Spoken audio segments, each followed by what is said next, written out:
Okay, today we're going to be drawing a one-point grid, and this is what you'll be using for your final drawing.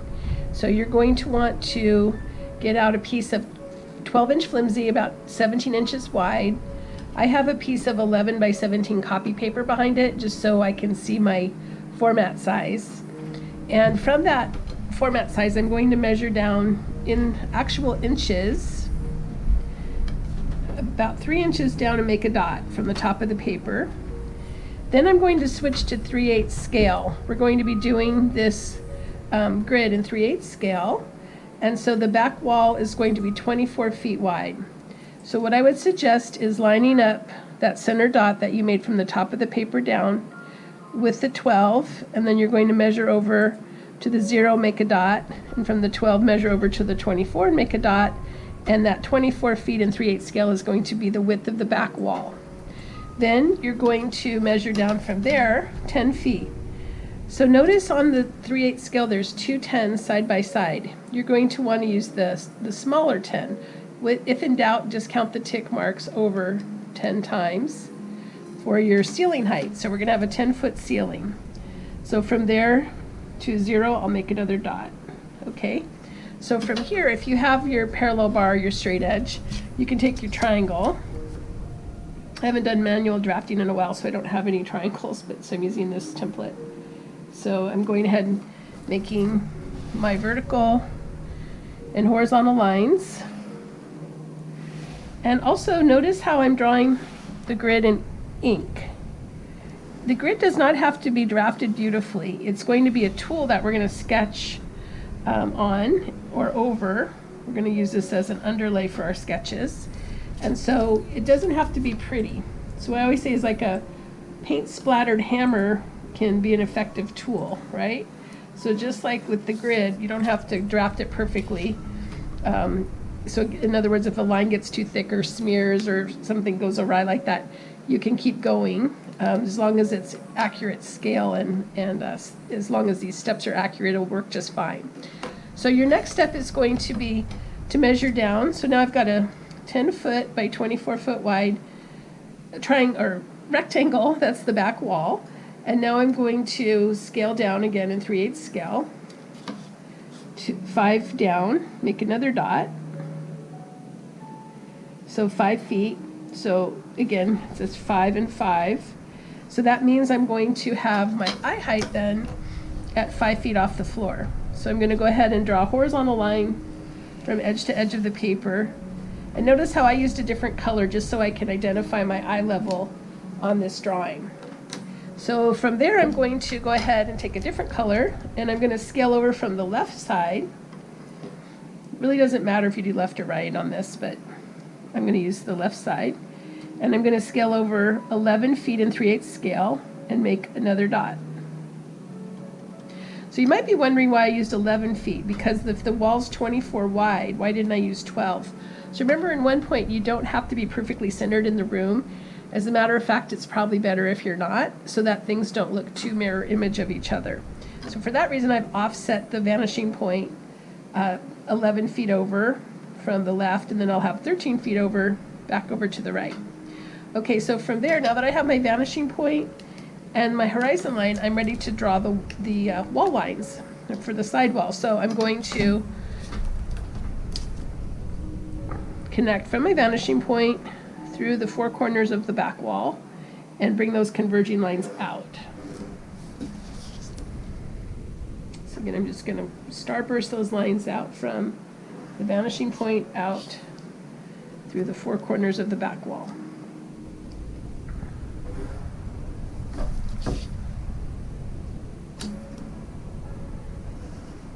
Okay, so now can you start to see the room taking shape? All right, so our next step is we're going to take the scale again, line up the 3/8 scale, and I'm going to make a dot at each of those 1-foot increment marks along the floor line. So I'm just making a little tick mark every foot in 3/8 scale. So I'm not going to talk, so now you can, well, I guess I am talking. Anyway, there'll be times when I'm going to go silent so we can speed the film up. Okay, so here's our 1 foot increment marks along the ground line. Now I'm going to do the same thing along one of the wall lines. So I'm just going to line it up with the 0, and along the vertical line for the corner, I'm just going to make those 1 foot increment marks in 3/8 scale. Okay, so the next step is then to take your parallel bar, or if you don't have one, just use a straight edge of some sort, and you're going to then draw your horizontal lines from corner to corner across the back wall.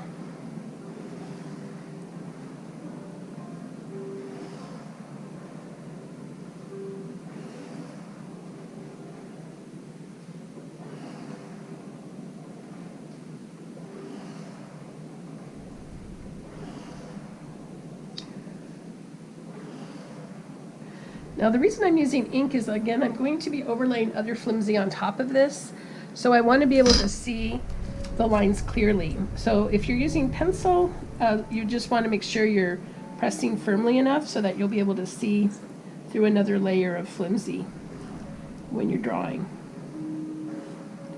So this is one of the areas I'm going to now go quiet. Notice I'm just drawing verticals at each of those increment marks on the ground, and I'm just going to go quiet here so we can speed this up.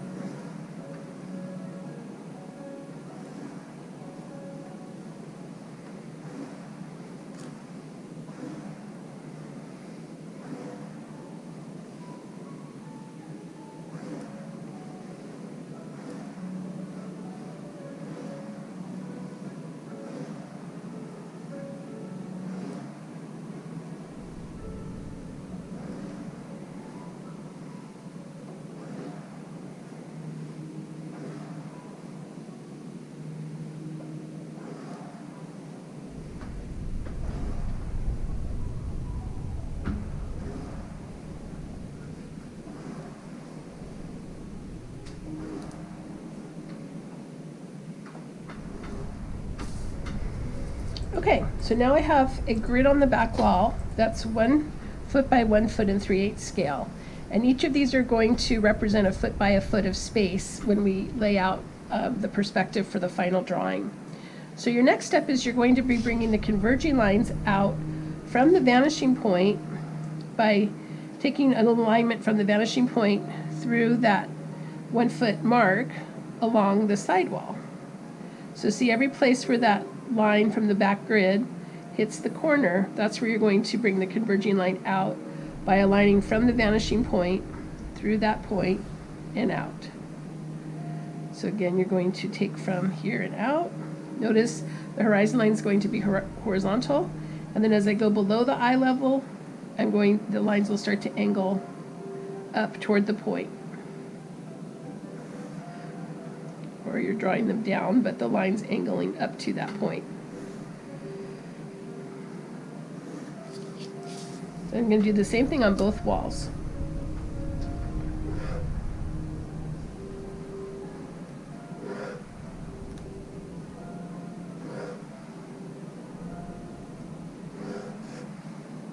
This pin's tired. Switch to a different one.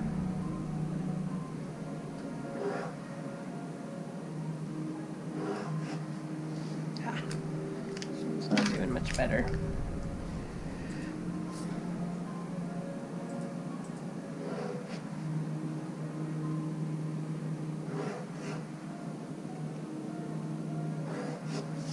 Okay, so now I've got my converging lines on the side walls.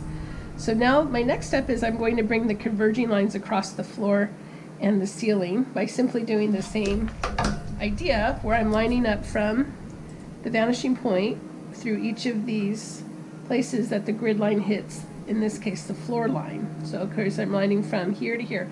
Notice I'm not drawing the line across the back wall. I start here where it hits the ground line and then out. So you don't want all these lines across your back wall. Keep that clean. So again, I'm going to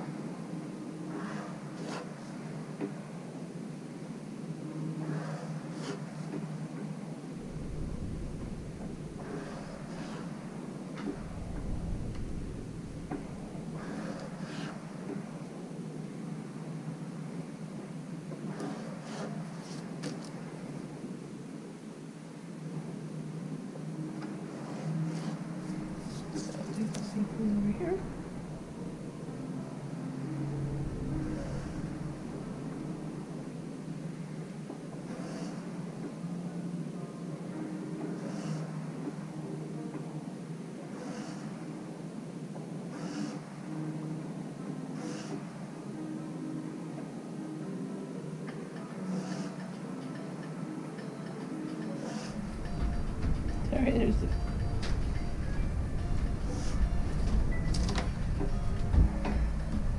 Okay. Okay, so we're going to talk now about how to do effective brainstorming. And you're going to need to do this for your final. And I'm going to have my son, James, help me. You'll hear his voice. It helps if you have another person to do this with, just because, again, 2 heads are better than 1. It just makes it more of a game. But if you don't have another person to work with, just challenge yourself to think of different tangents that you could go on. So what's going to happen is when you look at the client profile, there'll be certain words that jump out at you about what the client likes or dislikes or what they're interested in. So what you want to do is put one of those words in a bubble. So let's say the client likes to garden. So I'm going to put the word garden in a bubble. And then I'm just going to free associate the first word that comes to my mind. Don't censor yourself. And if you have a friend to do this with, you're just going to lobby the ideas back and forth. So I say garden. James, you say? Flowers. Flowers. I'll say color. James? Blue. Green. Grass. Texture. Just first thing that comes Dirt. to your mind. Dirt, good. I say rain. Wet. I say watering can. Flowers. I don't know. Flowers, it's okay. Can you repeat it? Yeah, sure. I say scent. Roses.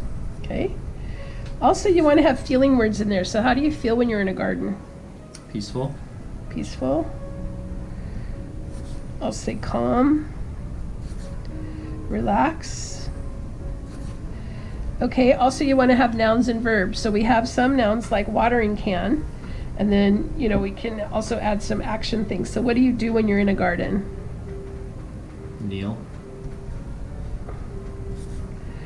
So you're grounded. Okay, so you get the idea. So you're going to try to think of many words as you can around that particular concept. So now we're going to switch to another one. The client also loves art. So what's a word you can think of about art? Gauguin. Good. Then I'll say tropical. Tahiti. Okay, I'm going to say canvas.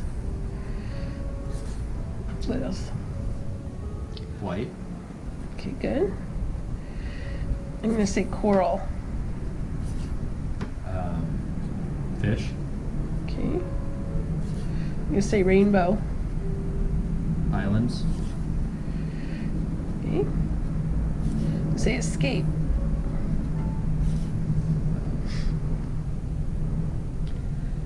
First word that comes to your mind.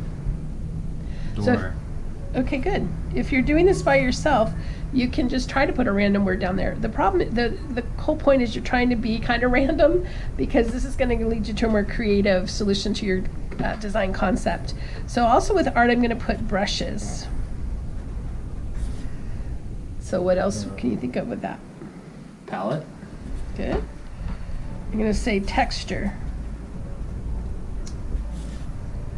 Paint. Paint. Okay. I'm going to say sculpture. Bronze. Bronze. Good. Okay, so again, you want to think like, okay, I felt like I've exhausted that particular topic. So the point is you don't want to just have like 3 words. You want to have several words. And now we're going to do another one. So let's say the client lives in La Jolla. So things you can think of. Keep it clean, James. Ocean. Ocean, okay. I'll say money. What else? Ferrari. Okay, I'm going to say breeze.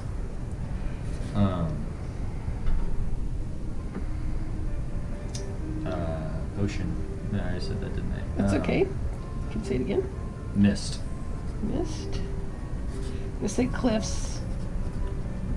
Tide pools. Okay, I'm going to say scripts. Scripps Institution of Oceanography, but I'm just going to put Scripps. Pier. Okay. Wood. Brown. Okay. I'm going to say or turquoise, the color of the ocean. Waves. Okay. Then I'm going to say movement.